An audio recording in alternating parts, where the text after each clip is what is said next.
excited. How are you guys today? Tacoma, Oklahoma City, Oak Harbor. So nice to see everybody.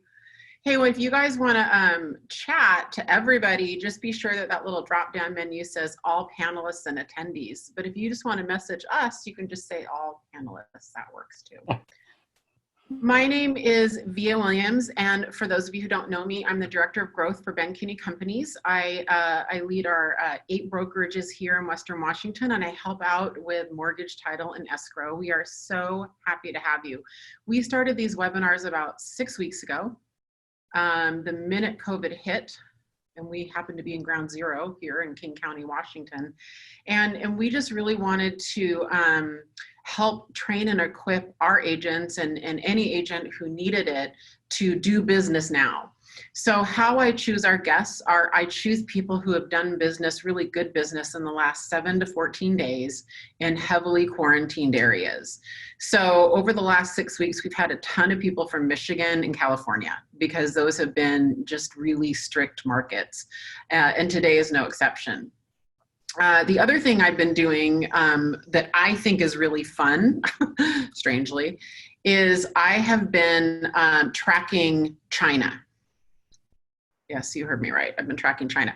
Do we have any regulars here who've gone to a lot of these Wednesday webinars? Do you guys, are you starting to feel like you're like China real estate experts? Like pretty soon, like I can tell you things like, by the way, China tracks their real estate in tier 1 and tier 2 cities, FYI. Who knew that? I certainly didn't.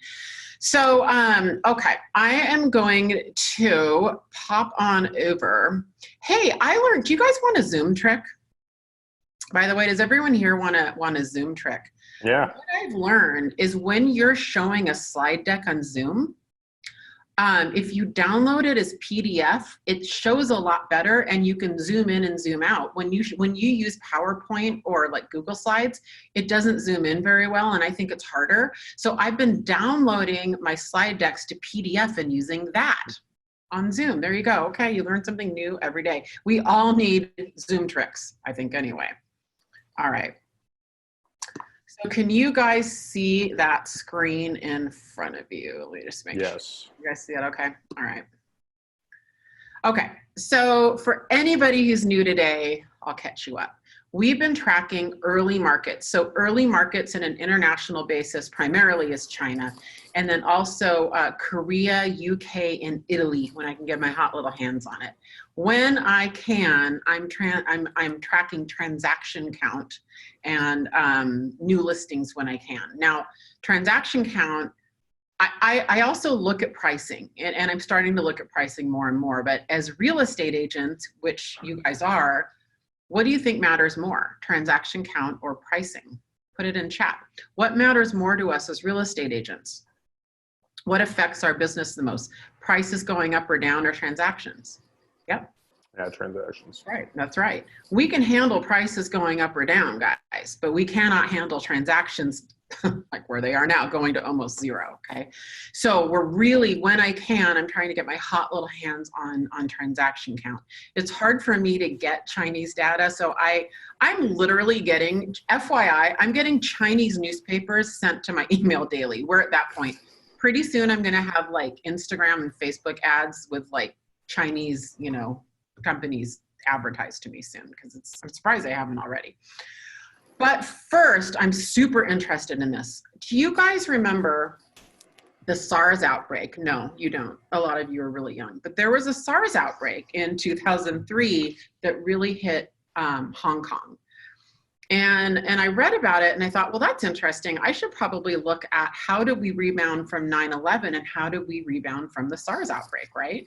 And what's interesting about the SARS outbreak is that it was kind of post 9/11. So this right in front of you, right here, and this is why I put it on PDF because I can zoom in like that. That is the GDP of Hong Kong up until the SARS outbreak. See that, how it dips down and it goes up? And then after the SARS outbreak. And that, my friends, is the letter V. That's a very, very good recovery. That's what we call a V-shaped recovery. And what that means is the bottom down here isn't flat, right? It's not a U-shape, it's a V-shape. That's a very good thing. This is what's really interesting to me, This is Hong Kong real estate now. Same period of time, but this is just tracking the real estate. This is their transaction count here. This is their pricing. So what's fascinating is their prices went down, but look at that, their transaction volume went up. I find that interesting. And according to this chart, prices went down a lot, like 20%. I've seen other studies that seem to indicate 3 to 6% decrease in pricing is what we could be seeing, which isn't that much. This is showing 20%. I don't know. I just find it really, really interesting and promising, by the way, that their transaction count went up like that. So then I thought, well, let's take a look at what 9/11, and let's just see what I can find. And I thought this was a really cool visual, and I'll try to do more research for next week because I'm not an economist. I just act like I'm one. This is the San Francisco real estate market. This is a recession. Look at that U. See, that's a U shape. See that right there? That's a recession. Let's go over here. Recession. What do you see here? 9/11. They call it a dot-com bubble, but that's 9/11. V. I find that promising. So that's good. That's good. The U-shaped long recoveries, right, are not typically caused by crises. And so what I'm finding in my research is that economic activity falls really sharply during an economic, but it snaps back quickly. And the pattern is totally different in a standard recession because it's a situation where the underlying economic activity is flawed. And so now our bottom is like 6 to 18 months and it's a super slow recovery and it's indefinite. See that down here? And then we go over here. I think that's promising. I think that's really promising, you know? So I thought I'd show that to you guys. Okay. Bad news. We're going to start with bad news and we're going to be all the rest of this is pretty promising. It looks that like sales plunged 80 to maybe even 90% depending on the data source in February. That was their peak. And what I can share with you is I think that we can look forward to that. Our May numbers in King County are probably going to reflect that. And for a lot of you guys, that's going to come in June and July. That's the bad news. It's okay. We're prepared for it. We know. Okay, we know it's okay. We're baking it in. This is why we have PPP. This is why we're reducing our expenses, and this is why we're renegotiating rent. So it's okay. It's okay. We're going to get through this. This is what I like. Property sales in 30 cities in China tripled in March. Tripled. They measure their real estate in square footage being sold. I find that fascinating. Square meters, square feet, whatever. Transaction counts in 8 large cities have volumes surpassing the average levels of fourth quarter 2019. This is really, really good news, you guys. I love this chart because it shows that the peak of daily real estate activities as of this chart being published, they did 59, almost 6,000 transactions March 31st compared to their low of only 22 transactions in the country of China, 22 transactions on February 8th. I want you to pause. That is a statistical zero. China is 22 transactions in China. Most of us can do 22 transactions in the middle of the worst market in history in any other city. That's a shocking number, right? Someone asked where I get this data. Okay, so a lot of it's from Capital Economics and Knight Frank, and it is from hours of reading articles is all I can say. I probably read 5 to 8 articles a day on China real estate. Don't try this at home. Trust me, just let me do this for you. This is a little bit of an obscure chart, but the red line shows the variance year over year. So it's a little confusing to me, actually, this chart, but this is for new construction, new projects. And then the bars are month-on-month sales. And so as of this chart being done, it was still really below year-over-year values. It was still going down. So I don't know, guys. This one I thought was somewhat interesting. Let me pull it out here for you. So this is mass market on the far left. And then over here is high-end attached. They call them apartments. We would call them attached. And this is high, they call them villas. We would call it single family. Right up here, this line, those are prices. See, this is the price, how price kind of, this is prices here. And then supply and absorption. So supply is the blue bar and absorption is the red bar. And if you guys are interested in these slides, we can send them out. It's still low according to this chart, but this chart also was only for Q1. And, you know, now we're in April, we're in Q2. So I do expect that we are going to go through an upswing, guys. Lastly, last chart I'll show you today is South Korea, which is another market I'm tracking. This is their home prices. Their home prices have come right back up.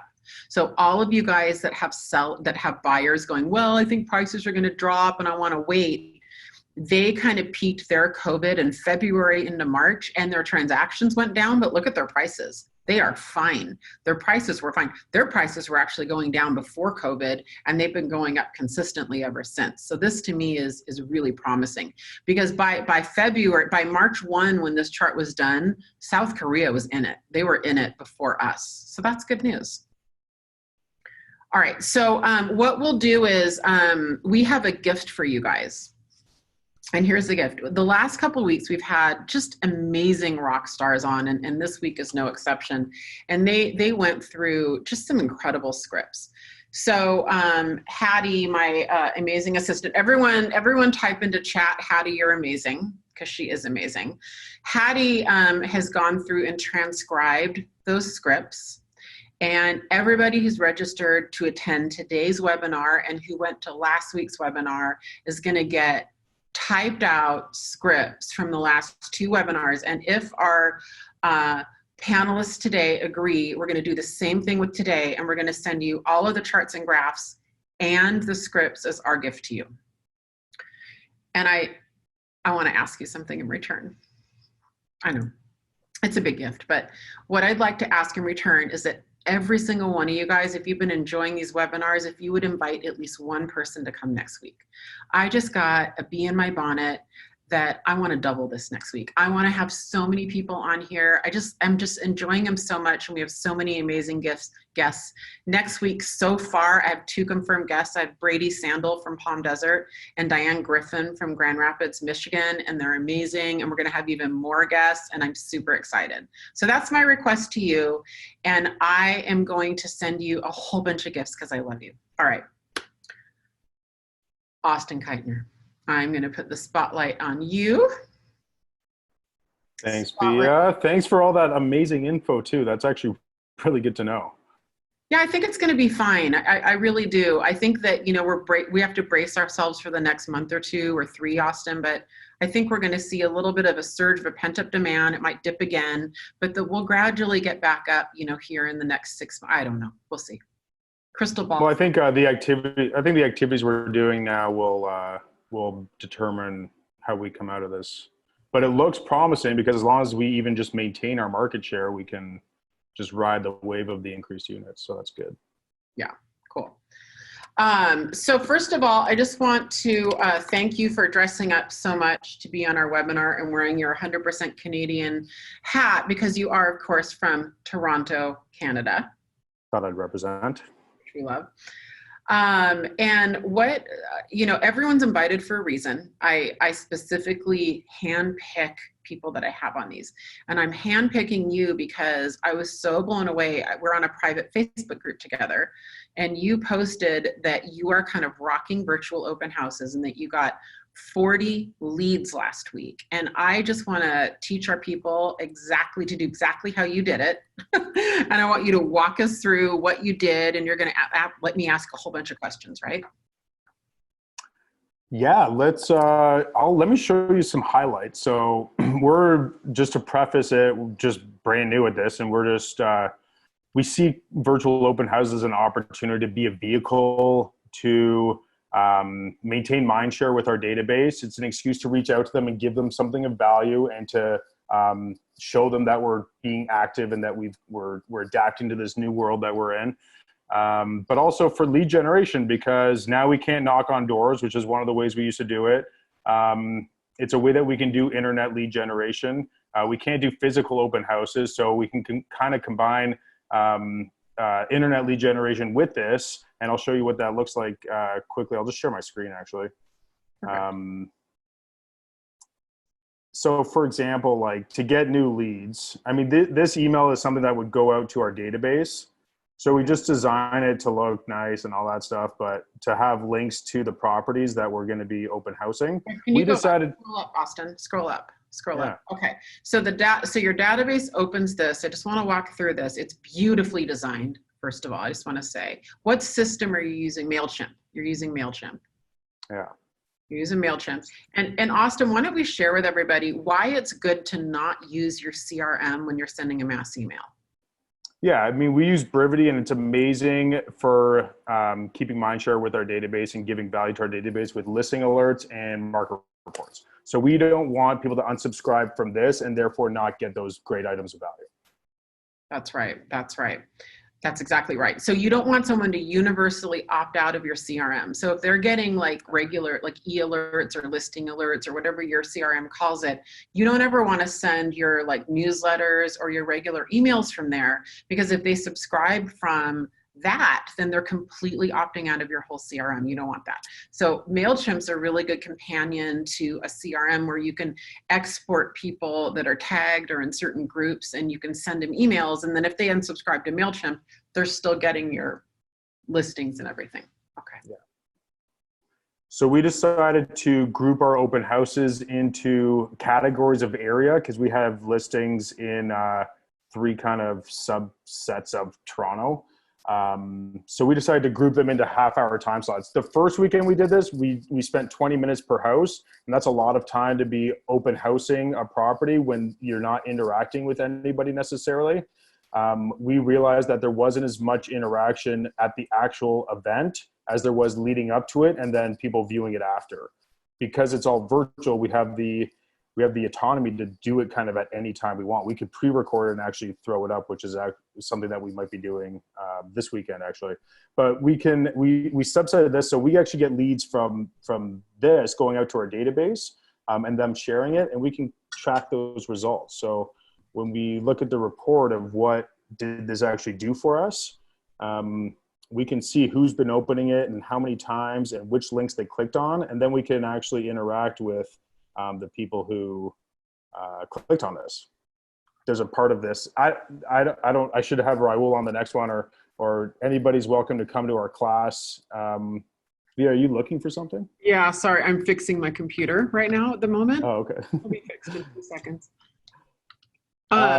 What class are you teaching, Austin? Well, we taught a class on virtual open houses, but we're going to do an updated one just because it's changing every week and we're finding areas for improvement. But Raul, he's our operations manager, and he's on that call, and he's doing the analytics and doing the pre-advertising, because we can also market the link for the open house on Google and Facebook, and that's how we were getting new leads. So we can import our database email addresses into Facebook or into Google and target those people on Facebook and Google if they match the addresses that they share with Google and Facebook that we have in our database. But then we can also create like audiences where it will be sent to people who are similar in whatever algorithm Facebook and Google uses to figure that out. But it'll be advertised to like 250,000 of those people too. Okay, cool. Do you have one that you can kind of show us what it looks like? Do you have a recording of one? Yeah, I could send it out. If I play it, Play it? I don't know what would happen if I just started playing. It should be fine. We should be good. I'll let you know. Here's what, okay, so you're doing these live though. You're doing the virtual open houses live, correct? Yes. You're not pre-recording it. No, we've been doing it live on Zoom and recording that, and then we're able to send it out to our database for people who might have missed it. And so you're doing them live on Zoom. That's great. Are you live? Are you doing them Zoom going live to Facebook? Yeah, we actually missed the sequence of connecting them at the exact same time, but we had the recording, so then we were able to play the recording on Facebook Live after. I see. Oh, live. You can do it on live after. Yeah, apparently. Okay, interesting. Yeah, I'd like to just if you could just show us, a clip of one, that would be awesome. Because I want to get a feel. I want to ask you some questions about the actual open house. Yeah, here, let me just pull it up for a second. I was just what I was showing you a second ago was just was the results. Our website activity on our website has gone up 4 or 5 times as much since we did this. Oh, wow. Because our database is seeing it every week, and then it's being shared, and then it's being marketed through Google to like audiences. So we've gotten 4 or 5 times as much web activity and like 40 to 50 leads a week from doing this. I mean, that's amazing. That's so awesome. No, so Greg's asking if the open houses are pre-recorded. No, they're live, but Ryan, what it sounds like they're doing is they're doing the open houses live, but then they're putting that pre-recorded, then they're putting it on Facebook Live after the fact. We did just because we missed it, but yeah, you can do that. You can actually put a live broadcast on Facebook anytime, apparently. I'm fascinated by that because I wonder how, so you interact, do you just sit there and interact as if you're there? We didn't, but I think you can. I'm not the right guy to ask about this just because I don't know the technical stuff. I can show you a little bit about what we did to lead up to the marketing and what we did during and what we do after. But the technical stuff, I'm not running that stuff. So the agents on our team, we're doing the calls beforehand. So it's an excuse to reach out to like do circle prospecting. So we can call people in the community where we're doing the virtual open houses and just invite them to it, or just let them know, hey, we're doing virtual open houses in your area. Do you know anybody who's looking to move into the area? And then they might give you let you know that they're not doing anything because of what's going on and things like that. And you can say, that's great. Well, I'll tell you what, I'll send you the link to the virtual open house in case you're curious what your neighbor's houses look like. You can jump on at this time. What's the best email address for you? So we can still lead generate around it. And it's, again, like I said, the virtual open house I'm looking at as a vehicle to do lead generation. Yeah. And to cement our mind share with our existing database, to continue to show them that we are active, that we are doing stuff, we're doing whatever it takes to sell our listings, no matter what's going on in the marketplace. That's really smart. So it's a showing, not telling, isn't it? It's not saying, oh, you guys were selling homes. It's showing them by putting the Facebook Lives on Facebook, and the actual amount of attendees at the Facebook or at the virtual open, it doesn't matter. It doesn't matter how many people come, right? No, we've only had like 15 people or so actually there. And we'll call them, of course. There'll be more people that register, and then we get to follow up with those people. So the stuff that we do before and after is actually so much more important. The people that register, I want to call them and ask them why they registered. Are they in the market for a house? Have they been looking for opportunities? Are they excited about the fact that they don't have to compete as much for properties in this market as they would have if there had not been any COVID-19? That's great. For all the terrible things that COVID-19 is doing to people's health, to people's jobs, to the economy and things like that, there is a silver lining for buyers who were priced out of the market 4 weeks ago. Yeah. Or 5 weeks ago, depending where you are. For sure. So, Austin, during the actual, were you able to find a clip for us? No, I thought I don't have this. You don't have one? Here, let's see if I have one for you. Yeah, we can send it to everybody too. I've been sending it out all over the place, so I'm not sure why I can't. Oh, here. Oh, this is your class right here. I have. So here's my question though. Here's what I want to know. What I kind of want to know is, hold on, I'm pulling it up myself. Is what are the tips of hosting a good virtual open house? The actual. Okay, well yeah, assuming that we are doing it well, which I don't know if I can say that we are, but you're doing it pretty well.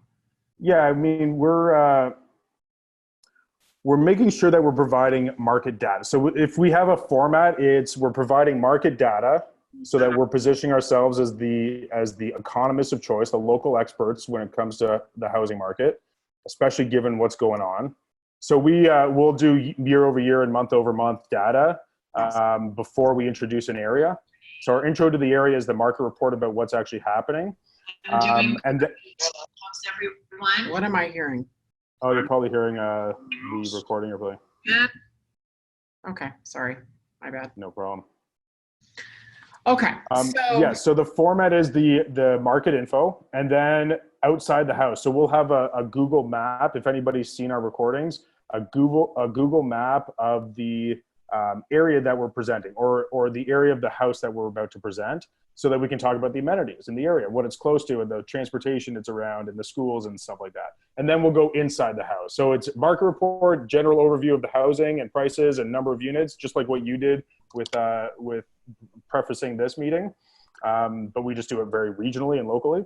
And then outside the house, and then inside the house. And then we actually take them on a tour inside of the house or inside of the houses that we have in that geographic area. Okay, that's awesome. Are you allowing them to interact? Like, for instance, if you're in the house, you know, can someone say, hey, can you put the camera back over here? I want to see that view again. Or, you know, how interactive are they? Yeah, I'm glad you asked that, because the first week we did it, we had probably 26 people watching at the time, and nobody was interacting. And I would call people's names out and ask them to ask a question or what they were thinking. And then sometimes people would be prompted to do that. Like, they'd ask about investments, and we were able to handle that. And but for the most part, there's not much engagement, and we didn't want to rely on that the next week. And we felt that we were in the house for 20 minutes doing 20-minute open houses per house. People weren't stopping us to look closer. There wasn't anything like that happening. So there wasn't really any need to actually be at the house. We could do a pre-recorded video, or what we did the next week was we actually just in our living rooms, so that the audience is in their living rooms, we're in the living rooms, we're really living this self-isolating mantra. We just did it from our living rooms and showed the 3D tours on our shared screens and talked about the properties that way. And then the next week we just did higher quality videos of the properties, because we found that it was a little bit choppy clicking through the 3D virtual tours for the audience. So every week we've done it a little bit differently so far. And I don't know if there's any best way of doing it. I think some people are doing it really well right now by being at the property, and they're probably getting more engagement. They might have a database that's, you know, more supportive of them and wanting to help them out, or actually curious and maybe more interactive, or maybe that agent does a better job of getting people to interact. So that could work really well for them, but we're still trying things out. You know what I think, Austin, about it? I think what you're doing is brilliant. And you know why? Why? Because you know what your outcome is, and your outcome is you want to get business out of this and you want to sell the property. So if your outcome that you want is more interaction, then you can choose different ways to do it that get more interaction. And what you've done is you said, how can I get the most, you know, productivity out of this and get the most current business, meaning sell the house there, or future business. And that's the way you decided to go. And I think that's brilliant. I think that's really brilliant. Yeah, last week we did 5 billion in volume last week. Fantastic. And I can't say it's from the virtual open houses necessarily, but I know that by having constant communication with our database, with the buyers, it's an excuse to market our listings. Like, it's actually getting more clicks on our listings than we were getting from other forms of advertisement for some reason. I think drawing people to an event, so to speak, is more attractive than maybe pursuing them I'm not sure. I don't actually know why it's working so well, but it's working well because your A/B split testing and your tweaking and your labbing, basically, how can we capitalize this the most, and how can we get the most leads out of it? And I think that's why it's working, is that you're coming at this with an outside focus. I'm getting a lot of questions about equipment and software. So can we get into the brass tacks of, you know, are you using your iPhone or using an iPad? Do you have a separate camera? Are you doing Zoom? Are you just talk to us? Yeah, so we've been doing it on Zoom. So even if we have a pre-recorded video, we'll play it by sharing our screen. So what we've been doing is multiple agents on our team will be switching screen shares. So it can be a little bit choppy. So this week we're actually just going to do individual agents doing their own open houses. So I'll talk about that in a second. But yeah, we're using Zoom as the platform for people to log in and to get the recording right now. We don't know if that's the best thing to do, but we haven't tried anything else yet. But what I like about what you're saying, Austin, is you're just kind of jumping in, and every week you're getting better and better and tweaking it. And what's cool for all the people watching right now is they can take your first 5 weeks, and you guys can start now, and you can use Austin's mistakes and his fail forwards to start 10 times ahead, right? So that's why we appreciate you so much coming on and sharing with us. That's why we collaborate together, right? Yeah, and thanks for having me. And it's great always being able to talk about it. Makes me think of things. We actually are doing on Vidyard. It's a tool called Vidyard, How do you and spell it's VID. I'll put it in the chat here. One of our agents uses it all the time, and he just sends like videos for a client, for example, if they're not answering his calls, he'll just put together an email, a video of him. It's like his face at the bottom corner, and then it's his screen on the rest of the screen. And he's just showing what he's doing on MLS. Like if he's looking for a property for a buyer, he'll just show some of the searches he's done, or he'll say, hey, I thought you should know, like this one sold. I know that you had your eye on it. And he'll just have a video of him like showing that, and that'll be like the email he sends instead of just an email with words and copy. He'll actually have a video using Vidyard to do that. So we're looking at just doing a Vidyard of us showing a house, and there can be a video playing with our face in the corner, and us giving a little prelude about the market and about the area, and then showing a video of the house or something. So okay, you know what that reminds me of? My 10-year-old is addicted to watching these Roblox videos on YouTube that I swear I'm embarrassed to admit how many hours a day. And it's got a person up in the upper right-hand corner doing a Roblox walkthrough. Is that what you're talking about? Sounds like it's the exact same thing. They might have even used that tool. Yeah. Oh my gosh, it's a little embarrassing. However, I feel better that I'm already getting messages to me, private messages with people going, my kid too. So the cool thing about it though, because the fact that it turns out Facebook Live doesn't actually have to be live, and some of the agents on our team are a little bit nervous about doing it on their own live in front of an audience. They're actually just pre-recording their virtual open house, and they can show the property however they want. If they make mistakes, they can redo it. And then they've got a video that they can share at that time when they're having the open house, and then they can be available to do Q&A and things like that, but they don't have the pressure of necessarily presenting live. So that's another advantage that there might be. The other thing is, like, if individual agents are doing it, and this might not work, this is just how we're thinking right now, and we're doing it for the first time this weekend, but if individual agents have their own open houses, they can actually just ask other agents in their marketplace if they want their listings being presented on our virtual open houses.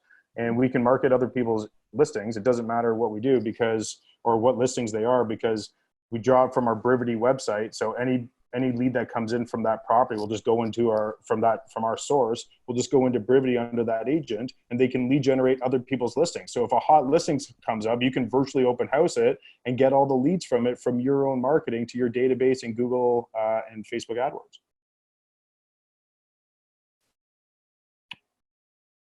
Oh, you're muted there, Via. Or is that my sound?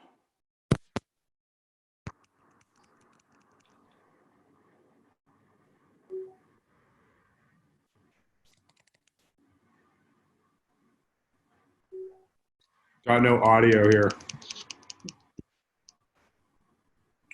No one hears Via? Lost Via. We lost you, Via. Your sound's off.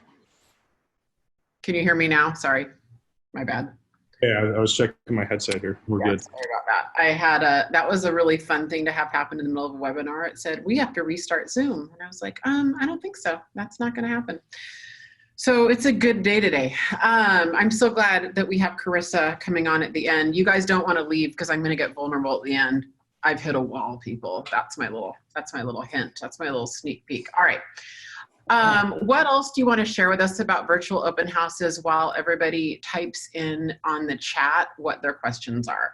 And I'm already seeing one. So why don't you share what we've missed and what I haven't asked you that I should have?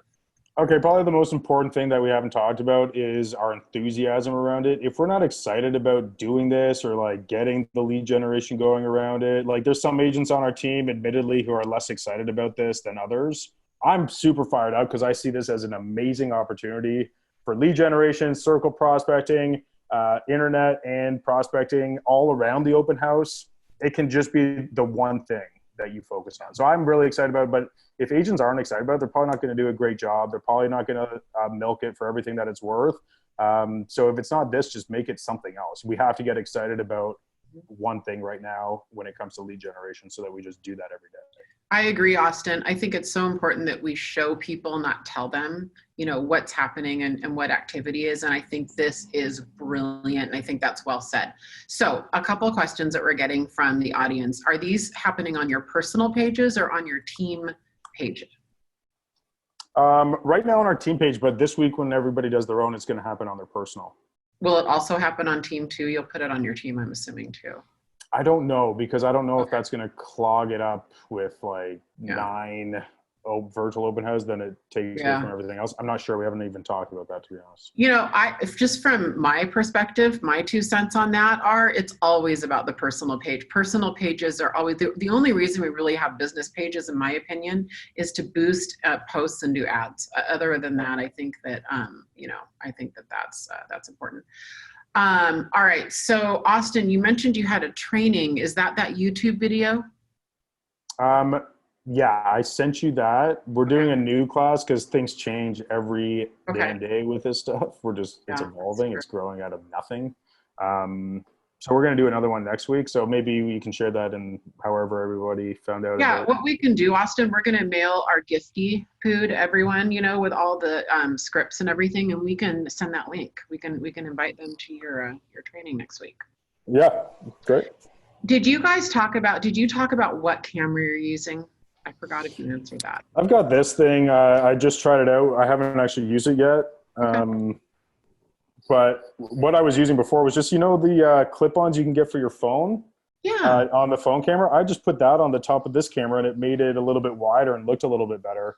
I got this and I was trying it out today, but it wasn't. So that's like an HD something? Wasn't looking as good. Yeah, you can like make a custom background and stuff. You know, you see people sometimes, they've got the beach behind them and stuff. Yeah, yeah. So you can do stuff like that and have your logo behind you and stuff. We haven't gotten too much into that. There's one agent on my team who's like got that all honed in on, but we haven't all adopted it universally yet. Cool. But that's an area that we can definitely improve. Jason, there is a link on YouTube that I will, Austin, can you send that link when I move on to Jeff? Would that be okay? Put it on our chat, the link, the YouTube link. Sure thing, yeah. We'll put that on the chat for you guys. Missy Webb also suggested doing a watch party, which I think sounds really, really smart. I accidentally did my first watch party the other day and it was a total mistake. I didn't know what I was doing, but I got a ton of views on the video. So I think those work actually. So that's good. Okay. Any other questions, you guys? Thank you so much. We really appreciate it because to me, this is what's working now, you know, and by you sharing it with us, Austin, it just saved everybody here literally weeks. But by you sharing kind of your fail forwards and how you're tweaking it, I can't thank you enough because everybody right now is doing some element of virtual showings and virtual open houses. And it sounds simple. It's deceptively not simple, I think, to try to figure out all the logistics behind it. So we appreciate you. Yeah, we'll share the technical stuff later. Thanks for having me on. Awesome. Could you stick around for a few minutes in case there's any lingering questions and maybe to throw that link on chat? I'd love to have you here for a few minutes. Just yeah, I want to listen to everybody else. Well, we'd love to have you the whole time, my friend. That would be awesome. All right. Yeah. Thank you. Austin Keitner, everybody in Toronto, Canada. So if you have any Toronto business, he is your guy. Jeff Glover. You know, here's the thing. Let me just say this about Jeff Glover. Jeff, I have been wanting to interview you for so long. Oh, stop it. This is my moment. No, really. This is like a really big moment for me. I've been wanting to interview you for so long because you have one of the biggest businesses in the company and at Keller Williams, the company that we're at. What did you guys do, say, like last year, 2019? So we do right around 200 million in volume a year and just around 1,000 transactions annually. And it's amazing. That's amazing. And it puts you in the top elite teams in really the world, but certainly in the nation. And here's what I love about you, Jeff. You are right there in the trenches, in production, taking listings. Yeah, I still personally sell between 80 to 110 homes a year, every year. So I say this a lot when I train. That is the best path forward. Anybody here who's thinking about having a team or has a team, the most lucrative, the most profitable way to have a team is to do what Jeff's doing, and that is to stay in production, bringing in the majority of things. There's so much benefit to that. I mean, the leading by example, the training's built in. You don't really have to go out of your way to create a training model. The training model is here. Just come follow me. Just come on this appointment with me, right? It makes things a little bit easier. It's so good, Jeff. It's so great. So I've really been wanting to interview you for a while, and I'm so appreciative. I think I invited you on this, a while ago, and you said yes, and I was just giddy about it. And it's interesting because I've had so many people from Michigan. Almost every single Wednesday, there's someone from your state, because you guys have been in lockdown for how long now? It was a couple days before St. Patrick's Day that they closed all the bars and restaurants. So I know officially, I don't think it began until the 23rd of March, but once they closed bars and restaurants, in my mind, we were locked down. Yeah. Oh, for sure. For sure. Yeah. You guys were, I mean, we were before that, but I think what's interesting is you guys are non-essential in Michigan. Yeah, there's only a couple states where real estate agents are non-essential, and Michigan is one where we are totally not essential, unfortunately. So what's the definition of that? What can you do and what can't you do? Yeah, so what we can do is we can still prospect, we can still do lead follow-up, we can still have discussions about real estate, we can get contracts signed, we can still put homes on the market. It's just couple major things. We can't go physically meet with a client. We can't send a photographer to a client's home. We can't attend home inspections. We can't do showings at all. Showings are not allowed, whether we're present or not. We can't even coordinate the buyer and seller to get together to do their own showing. We're considered accomplices to breaking the law if we do that. So we're pretty limited to over the phone, FaceTime, Zooms, and getting contracts signed and doing, temporary photos, right? So the owner will have to take their own photos for now. And unfortunately, if we have a home inspection or a closing, then we can't be present for that. So, but an inspector can go inspect? An inspector can go inspect. That's right. So a purchase agreement purchase agreements that are being written up right now, and we don't have the final April figures in our MLS. The sales were down about 25% in March, which makes sense considering it was the last third of the month where there was kind of a shutdown, of course.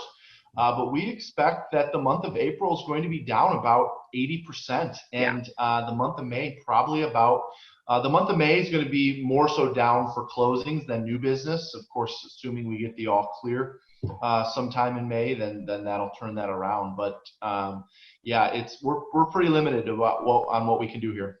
That's amazing to me. That's really cool that you can still have inspections and I guess you can have appraisals then if you could have. Yes. So there's appraisals, there's drive-by appraisals, and a buyer if a buyer has to buy right now, they can make their offer contingent upon their inspection, and they are able to go to an inspection, but it has to be a legitimate inspection. Okay. There's no gray area on that. Fascinating. Thank you. All right. So let's talk about your business. So the last, 4 to 6 weeks, how have you done? Mm-hmm.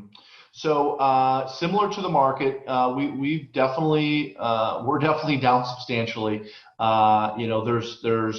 There's two types of transactions normally. There's people that want to buy and sell, and then there's people that have to buy and sell. Like most markets in the country, all the want tos are gone, right? They've tabled their plans. And then you look at, okay, what about the have tos? Well, that percentage of decline is going to vary state to state depending on what your rules are. And so we're looking at about 85% of the have tos are also putting their plans on hold. So we've been hit pretty hard. To give you an idea, in a month of April, our team would normally take about 75 to 90 listings, somewhere in that range. And I think so far this month we're at about 15.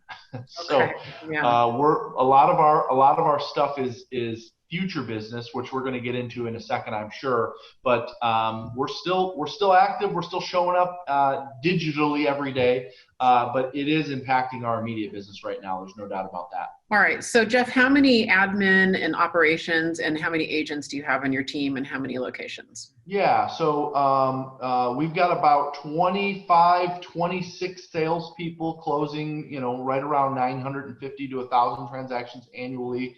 We're only in Michigan. So we've got a couple locations in Detroit. We have a couple agents in Grand Rapids as well, and an agent that works down in Kalamazoo. Terms of the operations team, there's maybe 6 or 7 operations team members, and then a handful of ISAs. We average anywhere from say 5 to 7 inside sales associates, and 4 showing agents. So total size is about 35, 40, somewhere in that range. Okay, so let's start with your lead gen activities. Have they changed? Are you still calling the same people that you did call, or are you calling different people? And walk us through what the scripts are now sounding like. Yeah, good question. So when this all started, we had our agents put together morning schedules. So basically our whole mentality was, since closings are out, since inspections are out, since buyer consultations are out, since listing presentations are out, I just want all of our agents to have a really strong and dialed in morning schedule. So, and we've been talking about that for years, and I'm sure most of you on here all have strong morning schedules.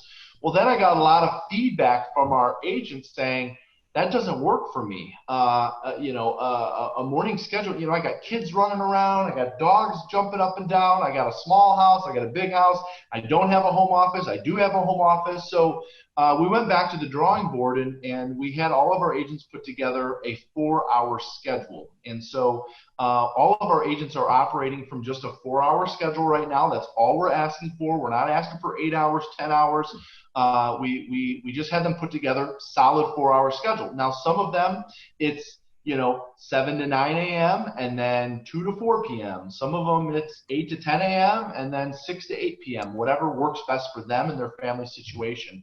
And so because of the 4-hour schedule, the lead generation actually hasn't changed. We're still prospecting the same internet leads for sell by owners, expireds, database. The people that we're reaching out to are still the same. It's just the script that we're using has changed.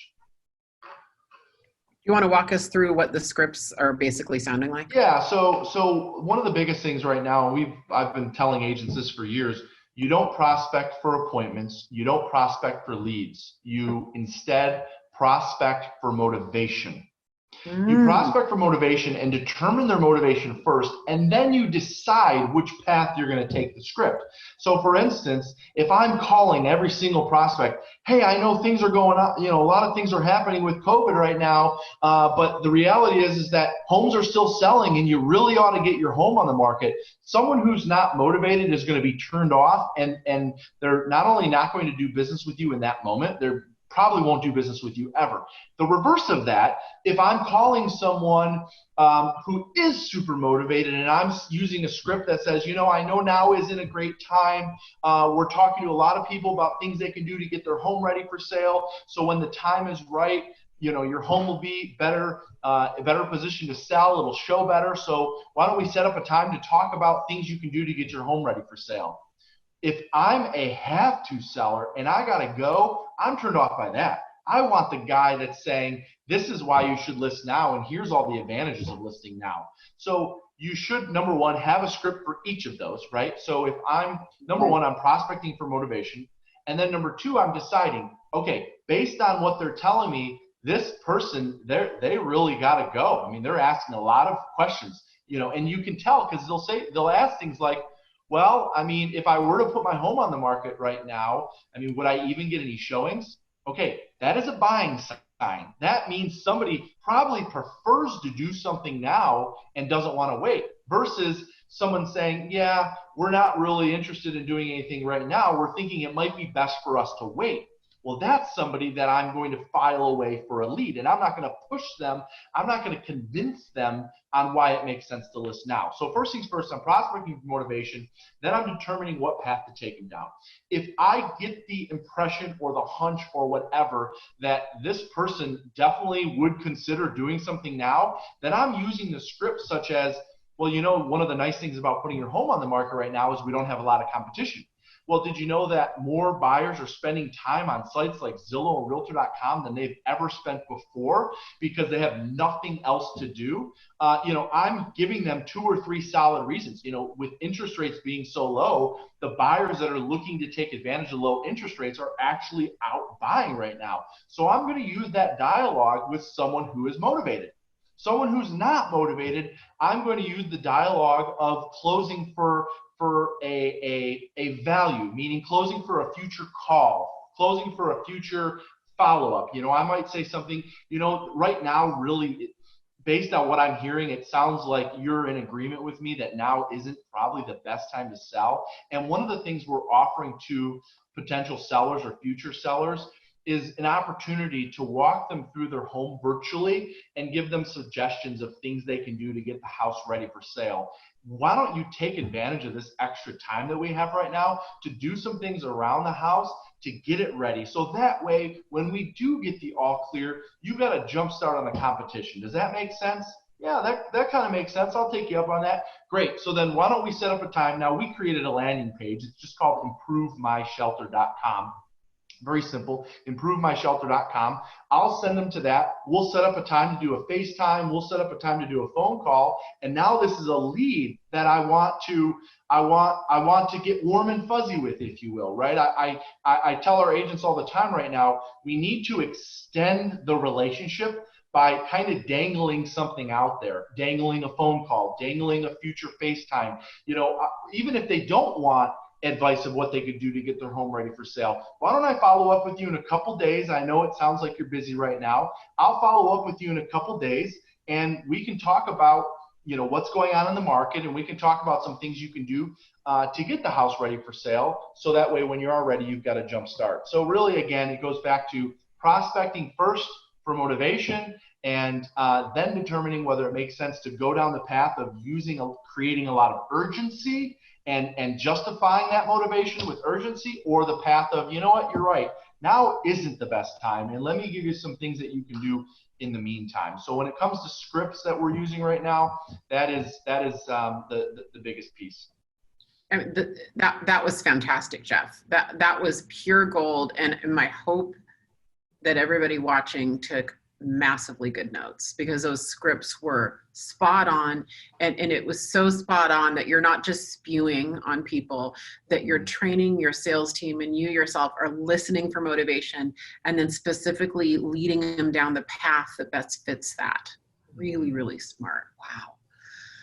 I think you shared it. I think you shared it just now in all of your examples. But I'm going to ask it anyway to crystallize it. So what are the top 2 or 3 objections you're hearing right now with the have to buy or sells, who, you know, there's still a spectrum, like you mentioned it yourself. Even if you have to buy or sell, there's a timeline spectrum. What are the biggest objections you're hearing right now? Yeah, I mean, some of the biggest obviously is we want to wait until this is all said and done. And, you know, my favorite, it's interesting. That reminds me of, I made a note to myself. And I'm not trying to be insensitive given the situation when I share this analogy, but it kind of reminds me of around the holidays. You know how around the holidays, people will say things like, we want to wait until after the holidays, we want to wait till the first of the year. Well, my script during that time is, you know what's interesting about that? I've spoken to probably a dozen people today that have said the exact same script, that have said the exact same thing to me. And can I tell you why that concerns me? Oh, sure, yeah, well, why is that? Well, because if everyone right now is saying we're going to wait until we get the all clear, we're going to wait until we can start doing things normal again, doesn't that mean you're just going to be entering the market with tons more competition than we have right now at this moment? Doesn't that put you in a situation to where you could get lost in the shuffle of everyone coming on the market? Let me ask you a question. Do you think there's an advantage to selling when you have less competition or more competition? Well, obviously less competition. Exactly. And do you think there's going to be more or less competition once we get the all clear? Well, I guess I never looked at it that way. So then if it makes sense, again, going back to what I just talked about, if I'm not using that script on every single person I talk to, I'm only using that script on the people that are showing some level of motivation. Otherwise, I could turn somebody off. So that's the biggest thing right now. I mean, and by the way, you can use that same script for buyers. Honestly, do you think interest rates are more likely to go up or down when demand increases? Well, I guess interest rates would probably go up. They don't need to stimulate the market. If things are hot and things are flying off the shelves, why would interest rates stay low? So do you like paying more for a home? No, I don't either. So then why would we take advantage of these low rates if we can figure out a way to get you to physically into these homes during the home inspection? Even if you're out a few $100 on a home inspection, it's going to save you thousands over the life of your loan by doing something now. Again, it goes back to I'm only using those couple scripts if I detect motivation based on the questions that I'm asking them. That's fantastic. I'm going to ask you one more question before we wrap. And audience, if you guys have any questions, be sure to throw them into chat. And that is, what do you see coming, Jeff, when shelter in place is lifted? What are you preparing for? Well, here's my biggest concern. I really think that there's going to be two types of real estate agents. And I've been referring to them. I did a whole video on it. It was I forgot what we called it, but if you just Google Jeff Glover coronavirus, it'll come up. I think there's going to be two types of agents. There's going to be agent A and agent B. All right, agent A is going to be gangbuster busy come middle of May, end of May, early May, all of the month of June. They're going to be busy as heck with buyer and seller business. And that is because they've been staying in contact with people throughout this entire time. They created a separate folder in their CRM that says post-coronavirus, where every single person they're talking to every single day right now that says they want to wait is going into that folder.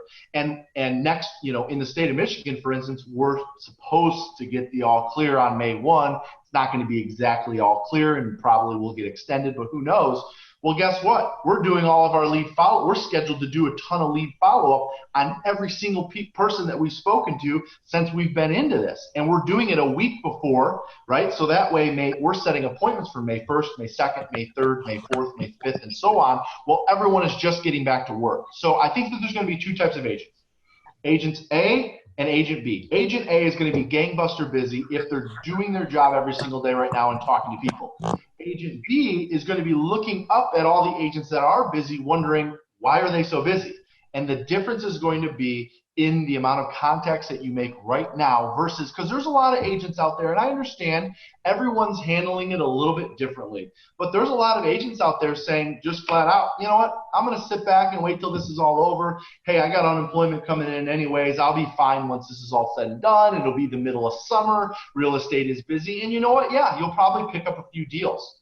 But would you like to do 6 or 10 deals in May instead of 2 or 3? Would you like to do 6 or 10 in June instead of 2 or 3? It all goes back to who's making the contacts now versus who's just kind of going through the motions. Don't be Agent B. Agent B is going through the motions. Again, you can pull that up. It's if you just search Jeff Glover coronavirus and click on videos, there's a couple of videos where I explain that and I talk about the difference. You can feel free to post that too on chat. We're happy to direct people to that. What Ben Kinney keeps saying is these are not snow days. These are not snow days. These are not days where we're not working. Just because we can't leave the house very often. And here in Washington, we're actually allowed to do some physical distance limited showings even. So we were able to overturn that. Jeff Glover, you're amazing. Thank you so much. I'd love to have you back. So this is a public invitation. Would you come back to one of these? Of course, yeah. Okay. You want me back. I want you back because I think that you're in it. You're in the trenches, and I love that about you. And I think that you're really probably one of the best script masters I've ever met. I just think you are so smooth and so good, and I love the way your brain thinks about the motivation into the scripts. So thank you, my friend. Thank you for having me on. if you want to stick around and put whatever links you want. Sure, I'll go dig for it and I'll drop it in there once I find it. It's our pleasure to support you on that. Thanks, Jeff. Thank you. Yep. Well, Michigan's my favorite state of Corona, of COVID, because now we have Mr. Grand Rapids himself, Jim Blehm. Hello. Jeff is awesome. Yeah. You're all awesome. And Jim, you and Yvette, I just love so much. We've been hanging out for the last, year and a half, 2 years together? Almost 2 years now. Yep. And I sometimes I'm your third wheel when we're in a group together, and when we all go hang out, and there's a lot of pictures of Jim and Yvette and me.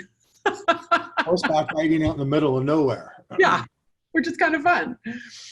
So I have been talking to you about you to my people all week long. And I'm so excited to talk to you because a lot of our agents, Jim, and a lot of people watching do a huge database business. That, like it's cool to have Jeff and you on, because here Jeff is like, cold calling king, right?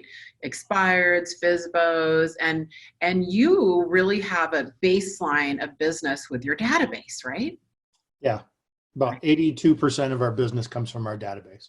Yeah, and I think a lot of our agents really relate to that. And so you and I were on a happy hour together a couple of weeks ago, and I heard you say how much business you were getting, and I think I attacked you, and I was like, could you come on my Wednesday webinar, please? Yeah, that was, and it's gotten better since then, which is kind of strange to me, but it makes sense.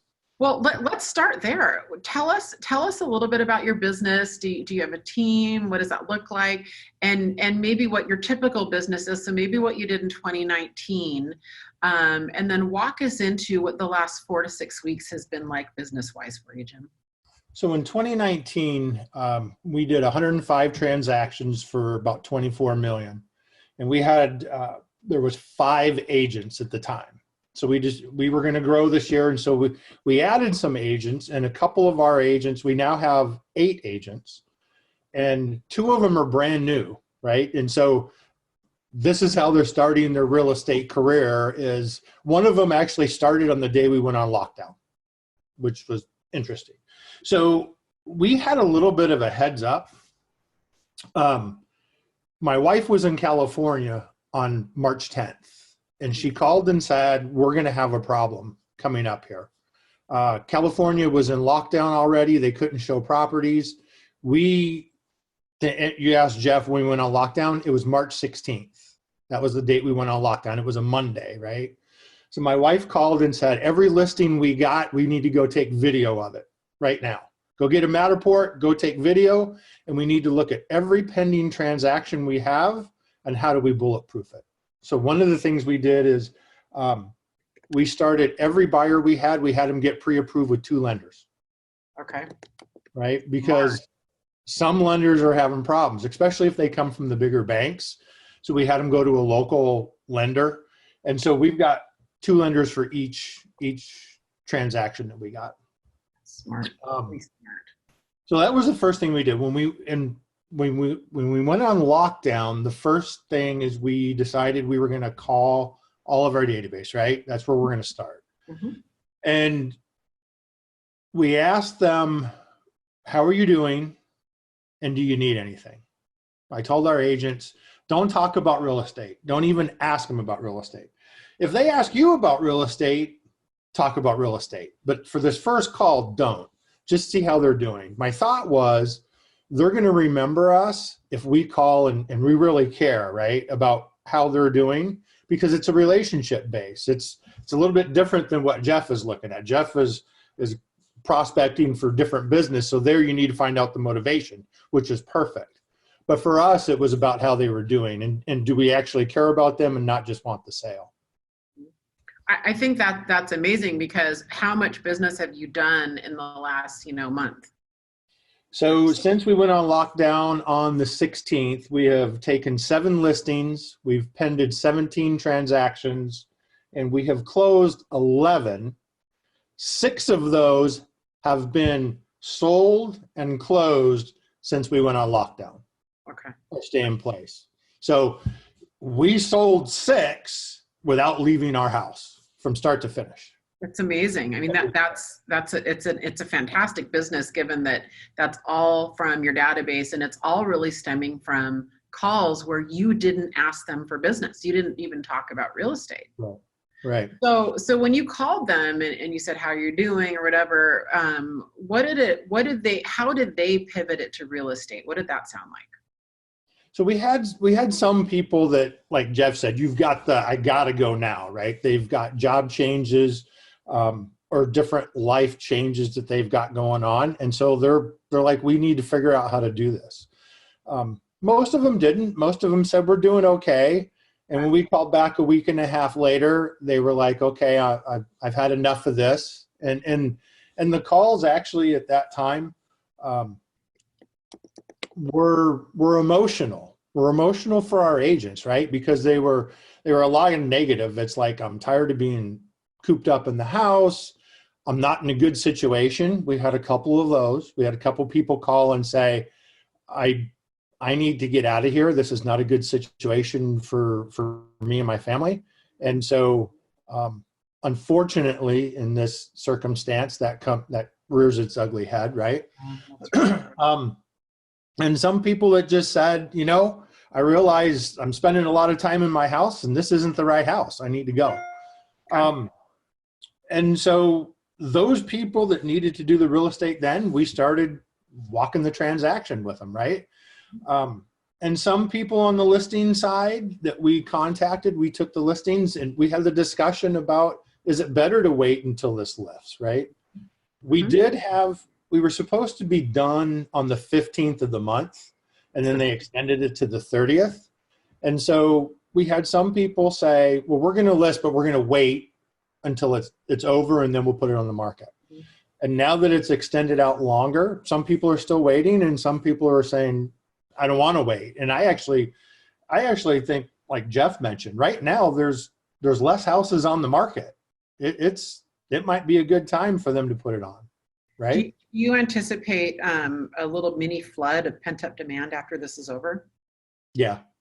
There are a lot of people that are waiting, and when it's over, there's going to be quite a few listings, way more competition. So for sellers, it's a supply and demand thing. Buyers will have more options. That'll be good. Yeah.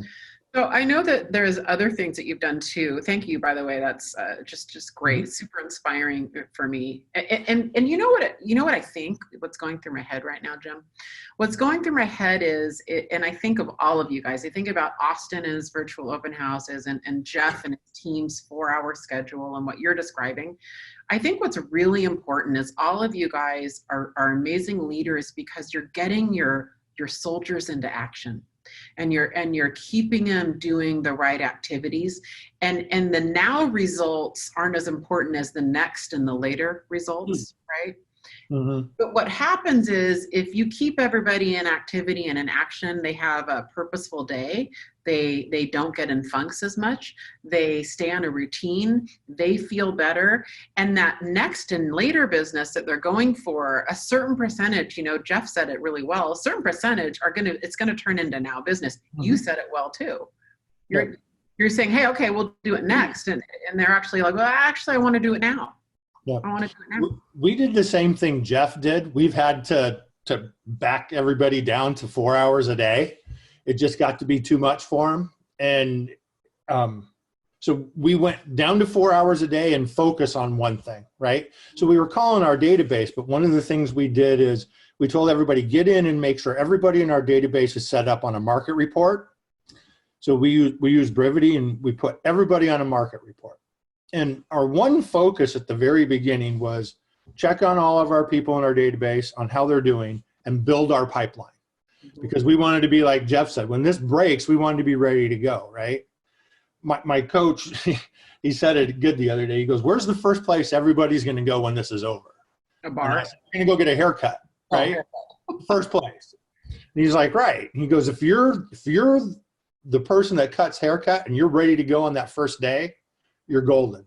But if you got to get to the building, open it up, and get ready, and you're 3-4 days late, you're behind. You're that B agent that Jeff was talking about. You know what I told my husband this morning? It's really funny. You should say that.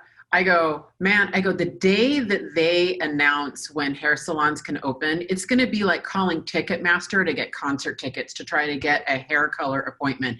Every single woman I know is going to be calling, like the phones are literally going to be flooded at the hair salons because they're not opening themselves up for, someone said same with dog groomers, probably. So funny. It's awesome. Well, we really appreciate you you sharing, Jim. Is there anything that I haven't asked you that you think has just been really helpful and fundamental to your success that you'd like to share with everybody? So one of the things is when we've called everybody, we've still spoken good about the market. I mean, it's horrible what's going on, but real estate is still happening. It's just happening differently, right? There's a different process, but things are still happening. And you heard so many people just like, oh, well, we can't do anything for the next 3-4 weeks. And that's not the case. Just go one step at a time, right? And it was funny because when it first started, we weren't sure if inspectors were essential, not essential. There was some question to that, and it kind of sorted itself out.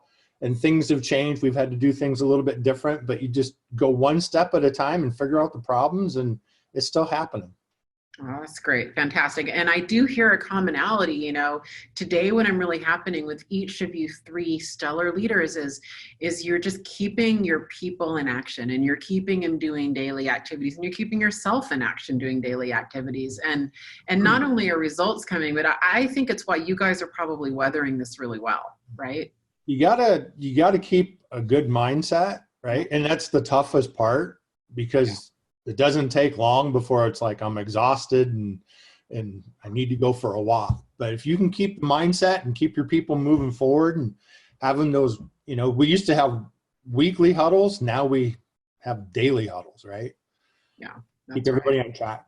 Oh, 100%. We have 2. Twice a day for my group. So yeah, for sure. Well, Jim, we'd love you to stick around in case the audience has any questions. And plus, I just don't think you want to miss one of my BFFs who is coming up. Everybody likes to see Carissa, right? Thanks for having me, Via. Thank you for coming, Jim. All of you guys. It's been really, really great today. So Carissa, here's why I drug you on. Thank you for coming. Now we're already laughing. We won't share our text messages from this morning. So everybody, Carissa Acker, Real Estate by Design in Dallas, Texas. Full disclosure, she's one of my BFFs. And she's just she's amazing. I mean, look at her hair. You can't not be amazing with purple hair. So here's what I want to share with you. I'm just in a vulnerable moment. I have been rocking this crisis. Like, I am made for this. I am thriving. Really, I'm thriving. I don't want to minimize. I never want to minimize the absolute and utter destruction that this is doing in some people's lives. It's a very, very serious matter. And I've also decided that I could be sad and depressed about it, or I could thrive in it. And I just made a decision to thrive in it, and I have been. So in general, I am doing awesome, and I am rocking this. Like I've been telling everybody, it's my first ever global pandemic, and I want to win it.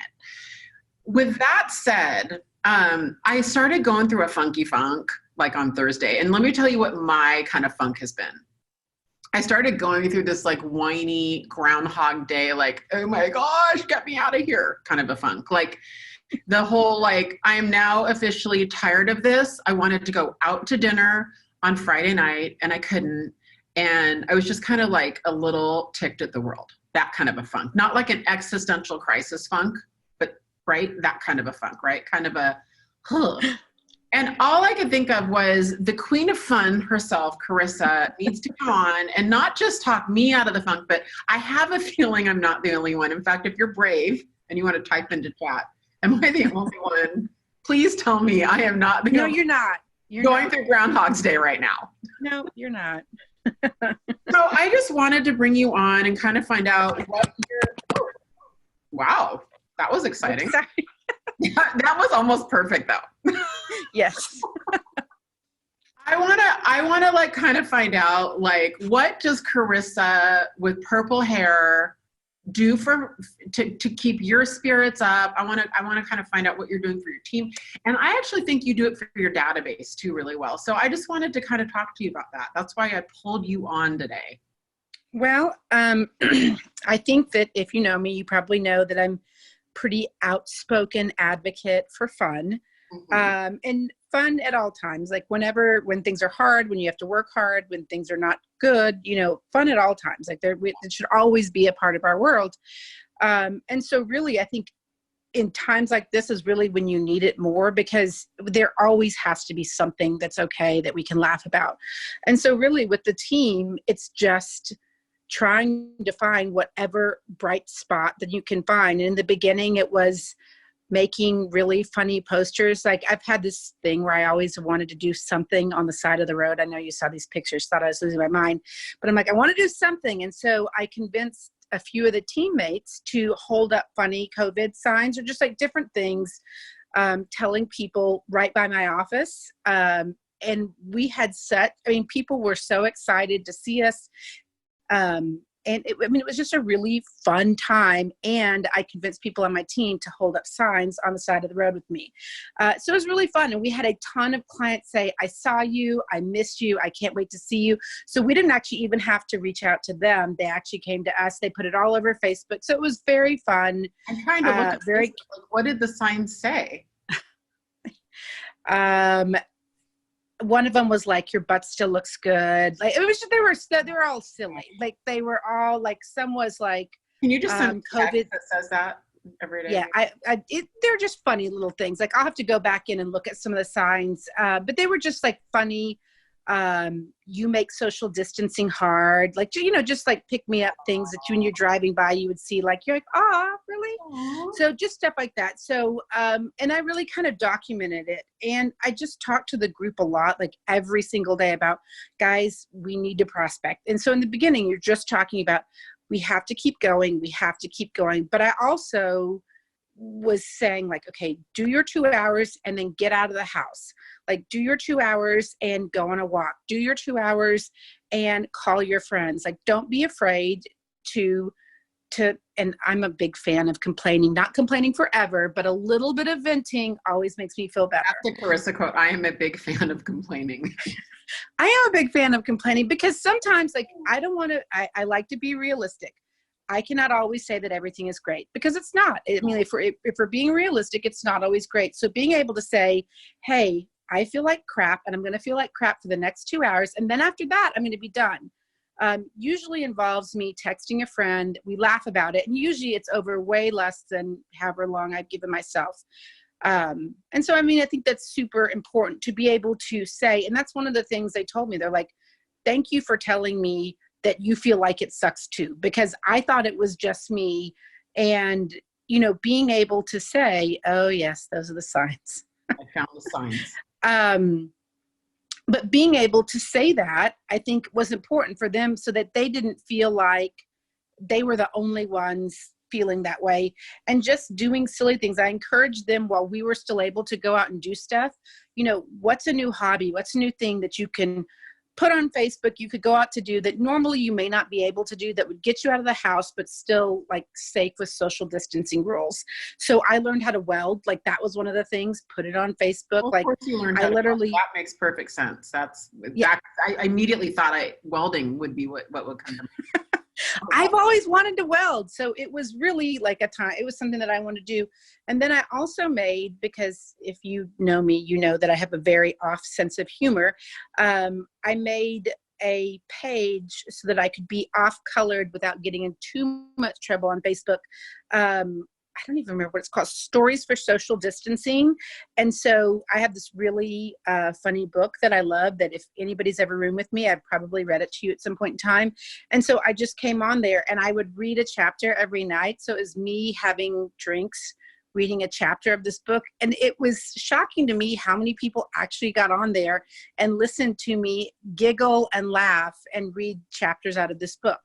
I actually have someone that's sending me a book to read because they enjoyed my reading so much. So I have like 3 people that are actually sending books now, so that I can read those online to them. So I'm actually not going to link to that inappropriate page. No, do not do that.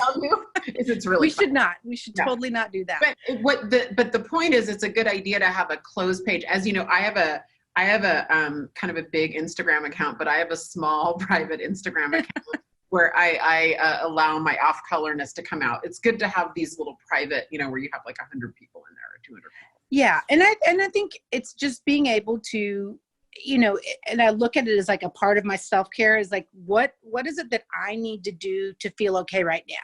And sometimes it may be having that close group of girlfriends. Sorry, that close. I do not have a good setup here in the house. This, by the way, this is exactly who Carissa is. Like, Carissa is going to be the person that has the camera crash 5 times. This is exactly why you're here. It is so perfect. This is balanced on a yoga brick thing and 2 shoe boxes. We're 6 weeks into Zooming and she still is doing that. Because I can't. I'm already laughing. Hey, here's what I know, Carissa. I think everybody has that friend that they can call or text and just start laughing. And you are one of those people for me. And that's partly why I wanted to make everyone else laugh too. So here, what do you think for self-care, Carissa? What should everybody do every day while in quarantine to help their mental well-being? Well, I think you have to know what your things are. Like, I love baths, and I know you're a bath person. I love baths. There was a day that I did take 4 baths in one day. That's how much self-care I needed that day. I was like, you know what? That's like good. I'm getting in the bathtub. And Jay was like, you were already in the bathtub like an hour and a half ago. I'm like, I need another bath right now. Like, do not pass go. I'm getting in the bathtub. I mean, you planted the seed, so you know that like Sunday is going to be my 4 bath day, FYI. Well, no, I just need that. Actually was not telling you that's what's happening to me this Sunday. It will be. Okay. Yeah. I was like, no, I just knew right then I needed a bath. Like, I couldn't take it anymore. Yeah. But I think it's whatever it is that you need. And I think not being able to, I think one of the things that Wendy said that I thought was great self-care was like, I have sectioned off a portion of the patio and it is the Wendy only zone. And it's like, nobody can come in here but Wendy. And I'm like, I love this. Like, I'm going to find a place in my house. And I've started, like, I just got my car. I'm like, you know what? I'm going to go for a drive. Like, I'm just going to go get in the car and drive. Or I would go for a walk. I watched a bunch of construction. Like, I was like, I'm going to take a break. And I went and watched a whole bunch of construction crews, like, move dirt and do stuff, which normally I would not have the time to do, but I needed a break. And so I went and did that. So normally, what's interesting is you say you wouldn't have the time. What about the desire to do? Like, is that something you've wanted to do, but just haven't? Oh, yeah. Like 100%. Are you kidding? Like, yes, I would totally do that. All right, good. That's a good insight into your brain. Yes. Okay. But just, I mean, whatever that thing is that you need to be okay. And I think especially now, it doesn't mean you don't love your family or your children or your spouse to say, I need you to leave the house. Like, that's totally okay. Like, I think I'm just going to put that out there. Like, that does not mean you're a bad wife or husband. I'm just going to or a parent. Like, you can say, I need you to get out of my grill. And I think that's totally okay. And that doesn't make you a bad person. So I'm just giving everyone permission to have that conversation with whoever they need to have that with. Yeah. And going back to our friend Wendy, I love that she does have this little section of her patio. And what's funny is there's a group of us that has happy hour every Sunday. And at one of the happy hours, you could see in the camera, she's like, thanks. And someone handed her a drink. And then you could see her go, no closer. No closer. Like, I was wondering, like, I was visualizing like tape. Like, she may have a taped off barrier where you can't pass the threshold. I'm not sure. Which I support. I would think that makes total sense. Yeah. It's giving me an idea. I'm thinking, okay, what I'm getting out of this is I need to go watch construction. I need to learn how to weld. I need to have a 4 bath day on Sunday. And I need to tape off an area that no one's allowed in my house. This has been really good for me.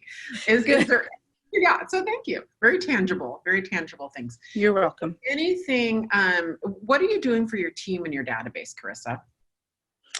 You know, I'm having a lot more like unscheduled for my team, one-on-one time with them, just making the phone calls and really not talking a ton about work. So Jay is doing like our regular team meetings that we normally having. So like we are not a super meeting-y group.